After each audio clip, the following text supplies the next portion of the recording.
and happy Halloween. I'm about to head off to a Halloween party, and I know I promised to do this video before the end of the week, and that is coming as of midnight, and it's now 8 o'clock. So my wonderful partner is actually taking the video, and I'm going to whip this up in about 2 minutes. We were talking previously about bone marrow recipes and how to preserve it, because bone marrow goes bad so quickly. So here I've extracted some bone marrow already out of some soup bones, and the amount will vary depending on what you get. So I can't really do a concrete amount recipe, but I'll show you the texture and consistencies that you'll be looking for. So that's the raw bone marrow. I've got my stone pressed olive oil, and I'm going to add just a little bit of this, and I'm going to start working the bone marrow with a fork. I'll add a little more until I get approximately, something like a creamy texture.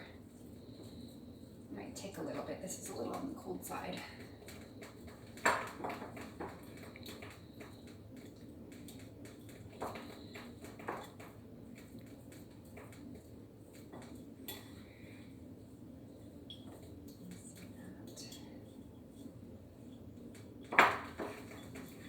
Starting to get a little better. I'll add just a little bit more.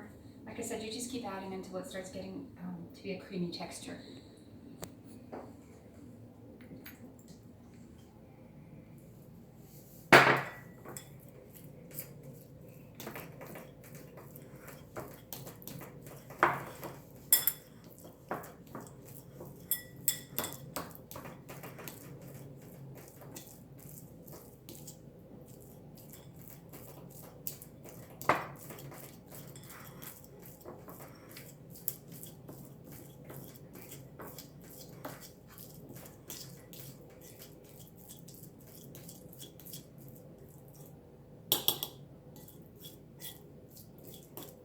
So there we've got the creamy texture at this point.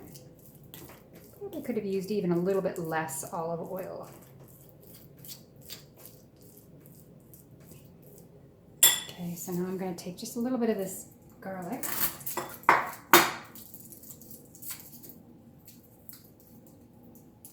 This is your preservative and flavor enhancer. This is actually really good on a inside round steak, which is quite lean, and there's no gristle or anything on that particular cut of meat. It's also cheap too, because when you cook it, it's tough, but when it's raw, it's very tender and delicious. So using a little bit of this with the inside round or tiny cubes or tiny cuts of it, it tastes like herbed butter on your steak. So there's another option for you for a meat meal.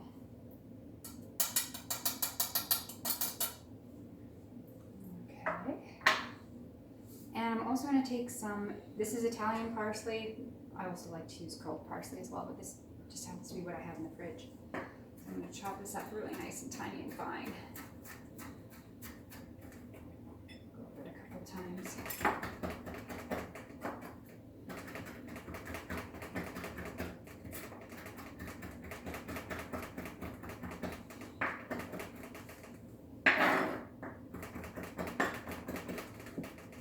And I'll just add this to the bone marrow and the garlic. You could use this as a moisturizer too, but you're gonna smell like an Italian. Very garlicky.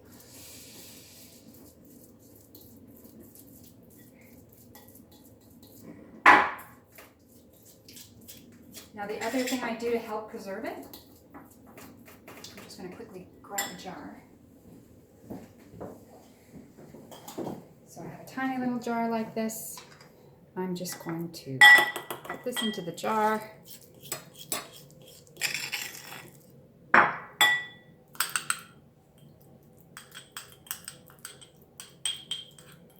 If you have a lot and you're mixing, you can always use a bigger jar if you're mixing a lot. And just try to make sure that there's no air bubbles if you can, because that also helps preserve it as well too, not having that extra air in there. Prevents oxidation.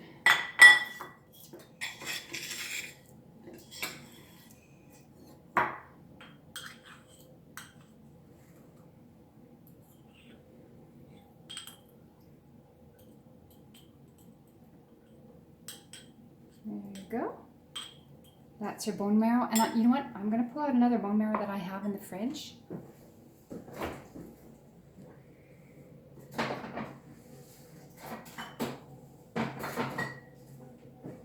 Yeah, this one I managed to fill about a month ago, and it still smells sweet and good. You know, normally the bone marrow, after 2 to 3 days, it starts getting slimy and smells really, really bad. So, wonderful way to preserve your bone marrow. And like I said, another way to garnish a steak meat meal. Have a wonderful Halloween.